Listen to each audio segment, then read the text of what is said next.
बरोबर आहे. भेटायचं नाही असं एकदा ठरवून टाकल्यानंतर मी तरी काय बोलणार. असं काही नाहीये. असं काही नसतं तर एक फोन तरी केला असतास नंतर. पण नाही. प्रिया, माझ्या मनात खरंच असं काही नाहीये. जाऊ दे. शेवटी इच्छा लादून पूर्ण होत नाही, ती मनात असावी लागते. जाऊ दे. I am sorry.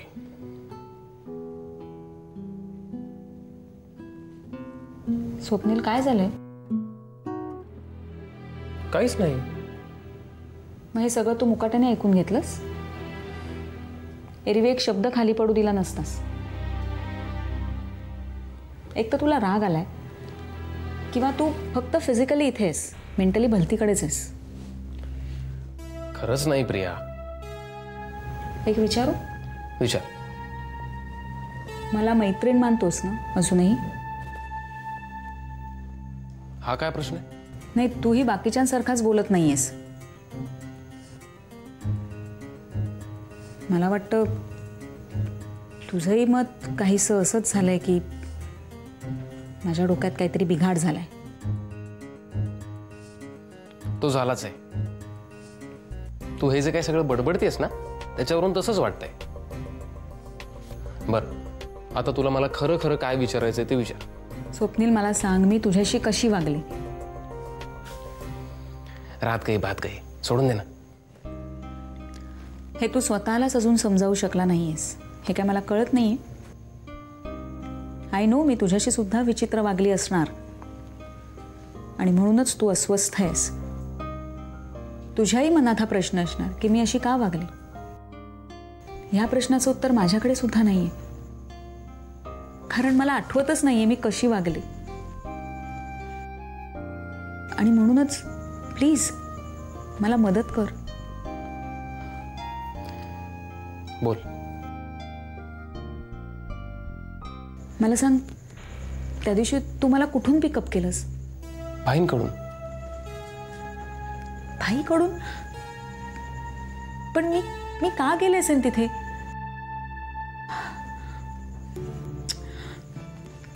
आणि पुढे?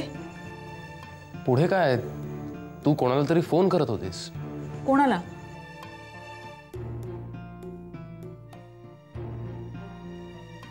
करत होतीस कोणाला तरी. आता तुला काही आठवत नाहीये ना? Then leave it. आज नाही आठवलं तर उद्या आठवेल. आणि अगदीच जर नाही आठवलं तर आपलं काही काम अडलंय का? नाही. तू मला ओळखतेस ना, बस. प्रिया, मुळात तुला काही आठवत नाहीये वगैरे हे सुद्धा विसरून जा. मी फक्त तुला सॉरी म्हणायला आलो होतो, बस इतकंच. निघू मी आता. बाय प्रिया.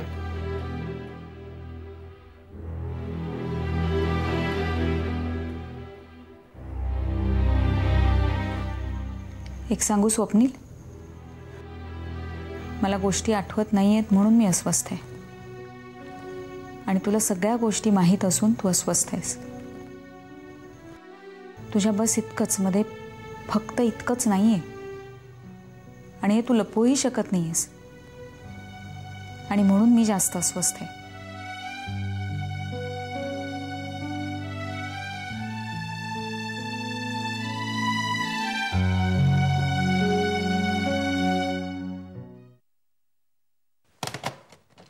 अरे विष्णू, काय रे, तू कधी आलास? हा, मगाशी झालो.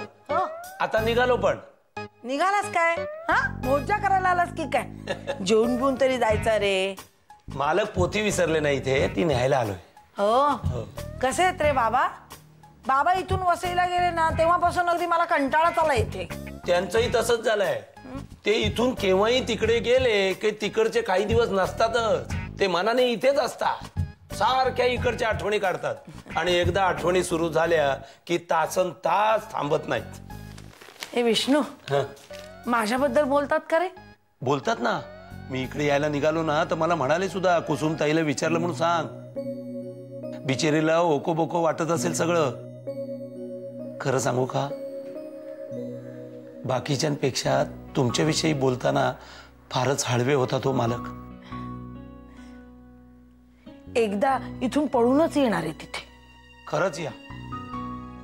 वाड्याला गरज आहे लेकी सुनांची. सुना येणार नाहीत माहित आहे, पण लेक येऊ शकते. तेवढंच वाड्याला घर पण येईल. म्हणूनच नाही येत. माझ्या येण्यानं घर पण आलं असतं तर माझ्या घराला नसतं आलं का घर पण. घरच नाही राहिलं. नाही नकोच. पायगुण बरा नाही बाबा आपला. राहायला नको पण भेटायला नक्की. बाकी वाडा काय म्हणतोय? भूतभीत नाही ना दिसत परत? कुसुमताई, का तो विषय काढलास? वाड्यापर्यंतची वाट एकाकी आहे. त्यात त्या सोपान काकांनी माझ्या मागे हडळ लावली. विष्णू, तू लग्न कर लग्न. घरात लक्ष्मी आली ना की काही हडळ बिडळ मागे लागणार नाही तुझ्या. लग्न म्हणजे आगीतून फुपाट्यात. नकोच ते. आणि एक मुंजा माझ्या 5वीला पुजलाय तो काय कमी आहे? कोण? सोपान काका. कुसुमताई, तू वाड्यावर कधी येतेस ते सांग. माझ्या लग्नाचा मुहूर्त दे. अरे पुढल्या महिन्यात 16 आहे ना वाड्यावर, तेव्हा आधीपासूनच येणारे मदतीला मी. वा वा वा, एकदम छान. हा आधी काय करतोय अजून?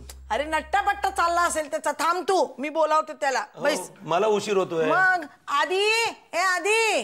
अरे बघ तू, विष्णू थांबलाय तुझ्यासाठी. नट्टापट्टा काय करत बसलायस रे?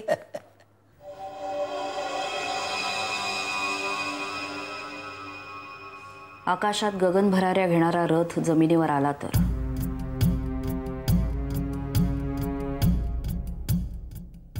रुतलाय, पुढे चालूही शकत नाही. मग काय करू अशी अपेक्षा आहे? एकदा, फक्त एकदा ते रुतलेलं चाक बाहेर काढा. का? उडायचंय, उडवायचंय का कोणाला रथाखाली तोडवायचंय? चुकलं माझं. सॉरी. हा शब्द पश्चात्ताप म्हणून वापरतात. शिक्षा भोगावी लागू नये म्हणून. काही जण आधीच माफ करतात, काही शिक्षा भोगल्यानंतर माफ करतात. मग माझ्या बाबतीत काय आहे? जे काही करायचे ते नियतीच करतेय. मला काहीच करावं लागत नाहीये. जे पेराल ते उगवेल, हा तिचा नियम आहे, माझा नाही. आता भोगताच आहात तर सांगा, काय भोगताय? माझं काम संपून टाकायची एक चांगली संधी आली होती, म्हणून मी प्रियाच्या शरीरात प्रवेश केला होता. किती वेळ?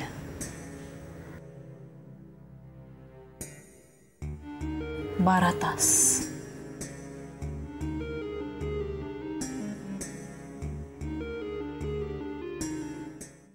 संपत्ती आणि बळ हातात आलं की उधळू नये असं म्हणतात. इतकी शक्ती वापरून काय केलंस तर काहीच नाही. शक्ती काय प्रदर्शनासाठी वापरली? माझं चुकलं असं सांगितलं ना एकदा. आता काय नाक घासून? उद्धटपणा कमी कर. आणि चुकलीस असं जर का वाटत असेल ना तर आवाज आणि मान खाली घालून बोलायचं. तुझी शक्ती जरी तू संपवली असलीस तरी माझी मी अजून तसूभरही वापरलेली नाहीये. मग आता काय करू? आवाज खाली.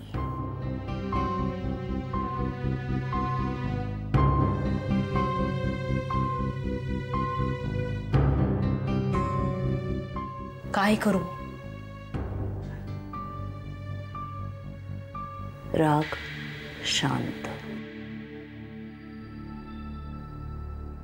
आवाजात नम्रपणा आणि नजरेत लाज अडून बोलायचं.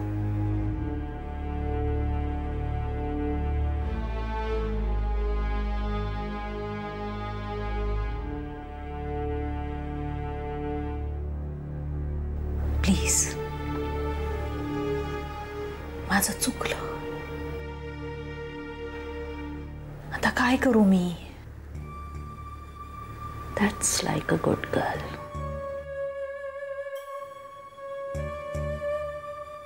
सांगेन. सांगा वेळ आल्यावर.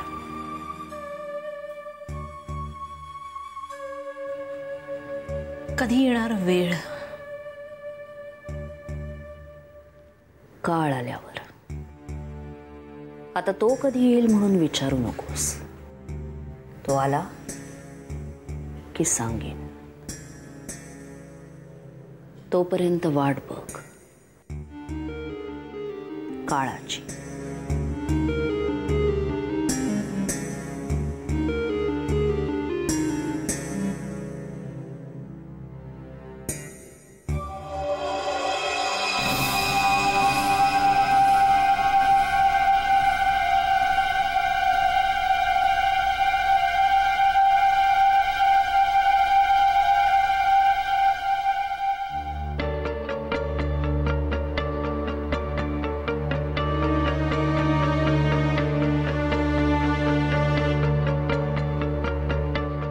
आज काहीही झालं तरी सुलेखाला जाब विचारल्याशिवाय सोडणार नाही मी.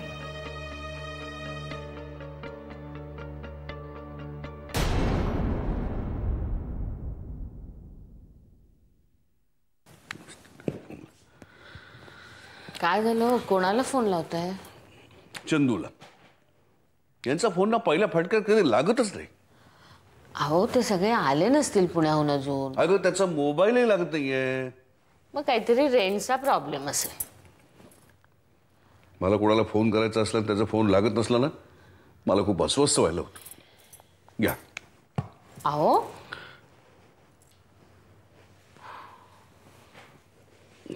प्रिया झोपली? हो. बोललो मी तिच्याशी मगाशी. बरी वाटली. त्या पुस्तकात गुंगून गेली होती. ही एक चांगली गोष्ट आहे. खरंच चांगली गोष्ट आहे. हो. पुस्तक ही अशी गोष्ट आहे ना वसुधा की माणसाचा मेंदू ती क्रियाशील ठेवते. माणसाला विचार करायला लावते. हा पण त्यासाठी माणसाचं मन शांत हवं. माणसाचं मन जर शांत नसेल ना तर माणूस पुस्तकामध्ये रममाण होऊ शकत नाही. म्हणून म्हटलं प्रिया वाचते म्हणजे चांगली गोष्ट आहे. म्हणजे ते सावरती आहे. आता अस्वस्थपणा कमी झाला? झोपा. झाला पण चंदूच्या बाबतीत नाही झाला. त्याला सकाळी ना चांगलं दमातच घ्यायला हवा. फोन नाही केला म्हणून? मग तो लहान आहे का आता? लहान मोठं मला माहिती नाही. फोन जर केला नाही ना तर मी बाबा नसला ओरडतो. काय ओरडतो? म्हणजे मी त्यांना सांगतो म्हणजे विचारतो काय आहे बाबा मी फोन नाही केला. हा सारा कॉमन सेन्स आहे. आपला फोन जर लागत नसेल रेंज नसेल तर बाहेरून फोन करायचा आणि घरी खुशाली कळवायची. एवढं कळत नाही? हळू बोला ना. झोपलेत सगळेजण. आणि तुम्हाला दम चंदूला द्यायचा ना मग माझ्यावर कशाला ओरडताय? ओरडलो कुठे? तुम्ही झोपा शांत. नुसतं सांगत होतो मी तुला. काय तू सतत ना त्यांचीच बाजू घे आपली. माझं काही म्हणणं सुद्धा ऐकून घेऊ नको. मला या गोष्टीचा राग येतो. मी काय म्हणतो एवढं समजून तर घ्यायला नको. झोपतोय.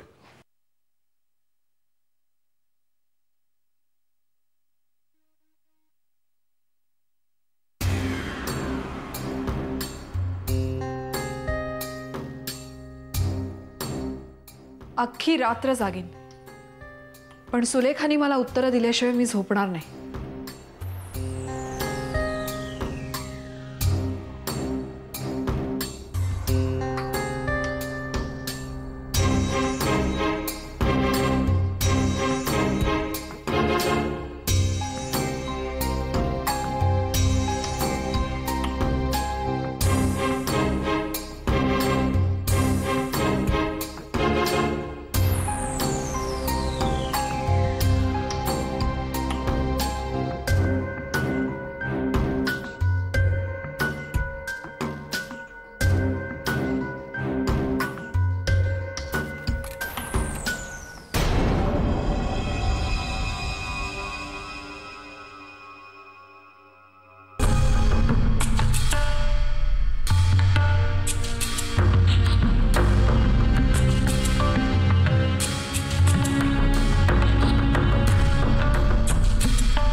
Good morning.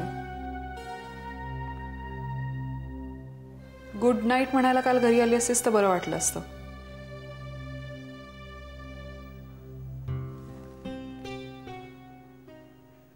काय झालंय मूडला? किती वाजता आलीस काल? काल मग थोडा उशीरच झाला. मी वेळ विचारली सुलेखा. आल्यावर घड्याळ बघितलं नव्हतं मी. फार उशीर झाला नव्हता पण. तुझ्या उशिरा आणि लवकरच्या व्याख्या नकोयत मला.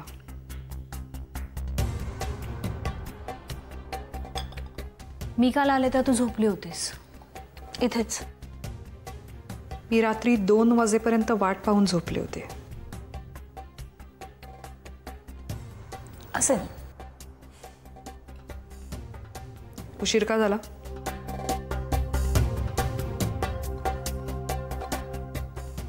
मला मिनिटाचा हिशोब द्यावा लागणार आहे का रोज? उशीर झाला की द्यावा लागेल, कारण मला तो हवाय.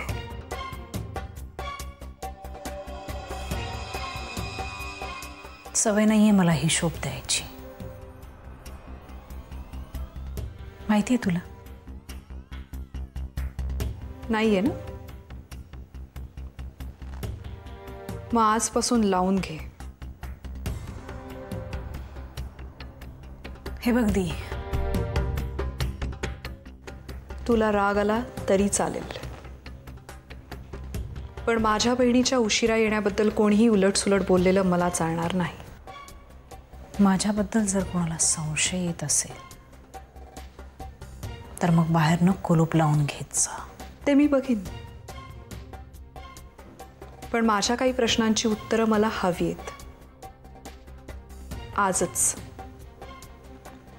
मी संध्याकाळी परत आल्यावर.